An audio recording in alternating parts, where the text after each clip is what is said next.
Let's talk about the path configuration inside of Hotwire Native. What you're looking at here is the Jumpstart Pro Android setup for the path configuration. This is inside of our Hotwire Initializer class. This is the implementation of this interface, the Hotwire Initializer. When the application loads, this is set up inside of our main activity and it's initialized there. Now, what happens is when Hotwire starts, it looks for the path configuration, and you can specify a local file and a remote file. So if we look at this location, the asset file path and the remote file path. Now, the local file path is set to a constant, and this is inside of JSON configuration.json.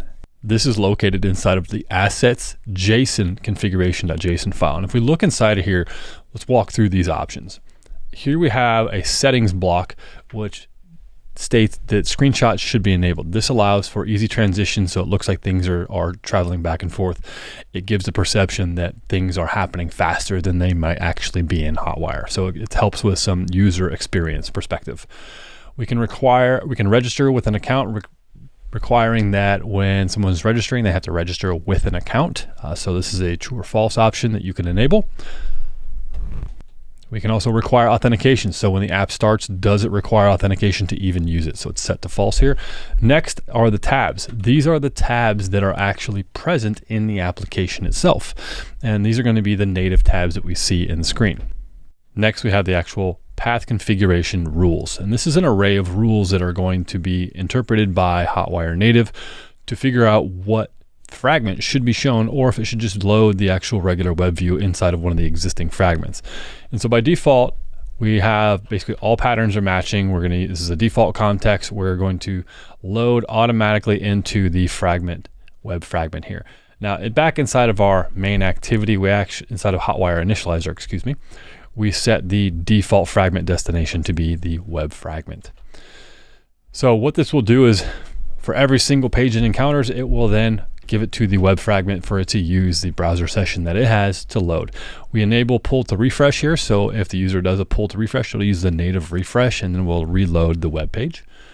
Here we start getting a little more granular, so if we encounter these patterns here, we'll then be directed to the home fragment, which is going to be web home. That's going to be inside of, we'll look in web here, web home fragment, and you're going to see that this fragment destination matches here. Now the same thing for this web fragment that we had over here. If we go back and look at the path configuration, Hotwire fragment web, we'll go to the top, Hotwire fragment web.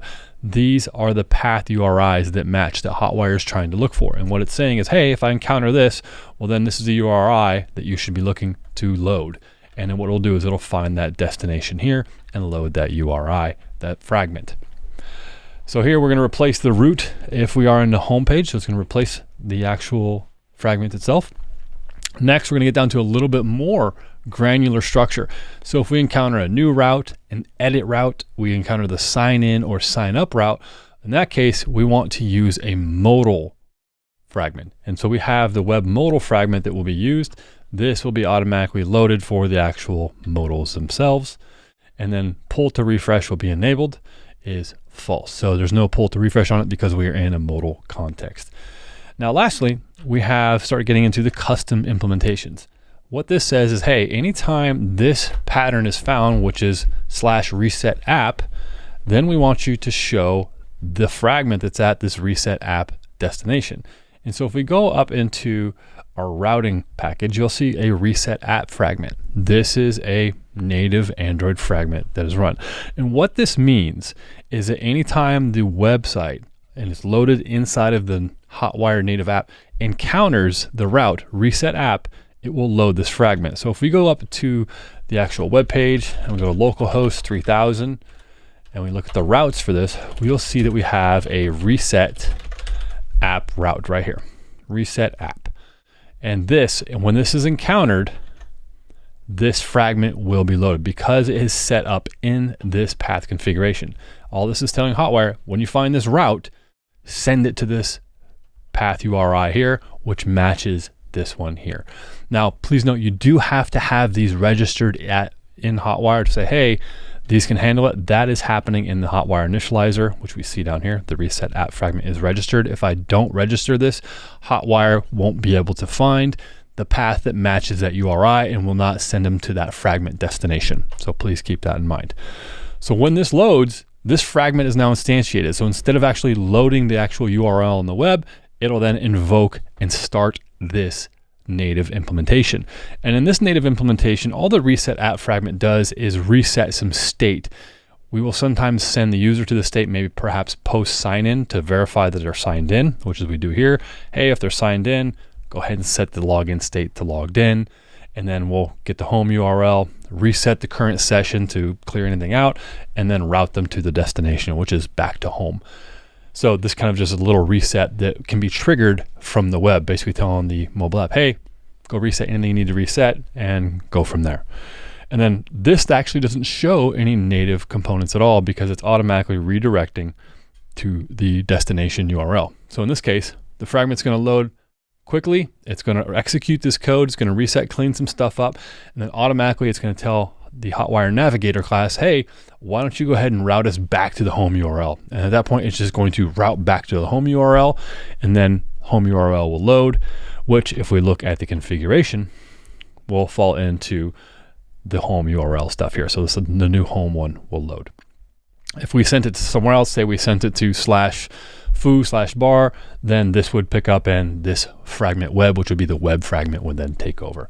So this kind of covers the local case of the local config file. Now the remote file is the same thing. If we go up on the server, now this is what is running up on the server. So this is the file that's here. It's the same thing that we have up on the client. Now, one thing that we should talk about before we move forward is we have inside of the configuration, we have the tabs here that are all JSON serialized. This is due to how Hotwire Native is able to send down data, and right now it doesn't support a nested object inside of here. So we have to send it down as a string, which is then interpolated locally on the client, and then at that point it's rehydrated into an object, which is why we're doing this now. So there is a ticket to fix that, which is we see here on the actual server, we're creating the tabs to the JSON, and these rules are the same rules that we saw on the local configuration. So why would you need two different configurations, and what would be the point of having that? Now the power of this really comes into play when you want to enable and disable features. Now let's say that you have built an application that's very much like Instagram or some type of social media platform, and it has a feed, a user feed that you want to show, and you know that the best experience for that is going to be in a native experience. So you build a native fragment, let's call it the feed fragment, and you then determine anytime someone goes to /feed, you want to make sure that you show this fragment. Now the remote configuration will allow you to toggle this on and off, and this is important. So let's go back to the Rails application here, and I'm going to go ahead and add in a new route here, and that's saying, hey, when this pattern is hit feed, go ahead and show this feed URI. Go ahead and render this one if it's available. If we go back to the server, I'll refresh it, and we can see that this is now available. Now, when the next time the application starts, it's going to try to read from that remote configuration again. It's going to say, oh, this is now found. And then anytime the application then comes across the /feed, it's going to try to load something that matches that. Now, we would need a fragment such as a feed fragment. And we're not going to build this here, but this is just an example, and you'll see how to build a native screen in the actual native screen video. And so you need a feed fragment. And in this feed fragment, I'm going to go to app reset just for that. The feed fragment would have something that looks like this, but instead of reset app, it would be feed. Now what this would do is anytime the feed was hit, it would load this fragment. Now the power of the remote configuration is, let's assume development, you got this working, everything's good, but you accidentally missed an edge case that's important and it crashes the app for whatever reason. So what you could then do is on the server, you might realize, oh, well, the web version of the feed still works. We need to fix. So the web version of the feed still works, but we need to fix the client version. You can go up to the path configuration and you can come up here and say, you know what, get rid of this, save this, and we can refresh it again. Now the feed configuration is gone. What Hotwire Native will do the next time it loads, it'll load the path configuration. It won't find the feed. It'll just render the web feed now. So I can then toggle features on and off, native features on and off based upon that path configuration, because now I actually need to fix the code in the Android app because there might be a bug. I can then make that change, test it. But the thing is, I can't ship it as fast as I can ship a web component. With the web, you can simply just make an update, push it to your server. It's live in seconds. With Android, you have to push it. You have to make the changes. You have to build it. You have to push that APK or the app bundle up to Google Play. It has to be reviewed, which can take minutes up to days. Then it will be published to Google Play. Then the users are going to get it. And then once they update it, it'll be live.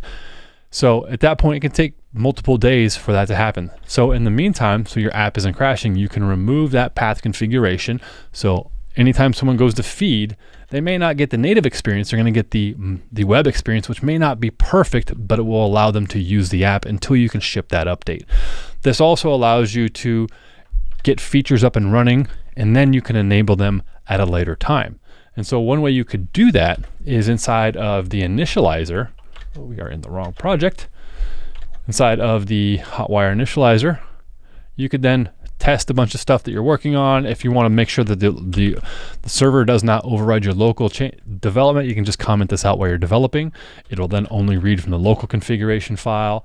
And then at that point on your local configuration file, you can make that change to feed and have it load. But then what you'll do is you'd re-enable this. You've got that working. And on your local configuration file, which is the configuration.json, you do not add the feed in here. You say, you know what? We're going to ship without this, and we're going to have the server turn it on. And so this would ship without the feed enabled locally until the server enabled it. So now maybe you only wanted to turn it on, perhaps a very special feature for a particular week or whatever of that nature. You want to test something out to see how it's going to impact revenue or whatever you're doing. You could then on the server, when you're ready, you'd come up and you would then go back to your path configuration and you would add your feed back in there, your new path configuration for the feed fragment. You'd add that back in here, and then the next time the client applications start, it would then load from the remote configuration, because it's going to load this on the main activity. It would find that feed, and then anytime someone visits the feed, it would show that fragment. So if you were able to fix it, that issue you had before, or you want to test something out, you can allow the server to control that environment. And so that's the really big power of the path configuration. And this should give you a general synopsis of how it works. This path configuration is up on the Rails application, so your Rails app should have something like this. You can see these are the same settings. We're just using the configurations that are inside of Jumpstart Pro. And you can see there's actually a ticket here to handle this. This is being worked on to hopefully allow objects inside of there. And you can just update the values here, and then when the app loads next time, it will load those configuration values.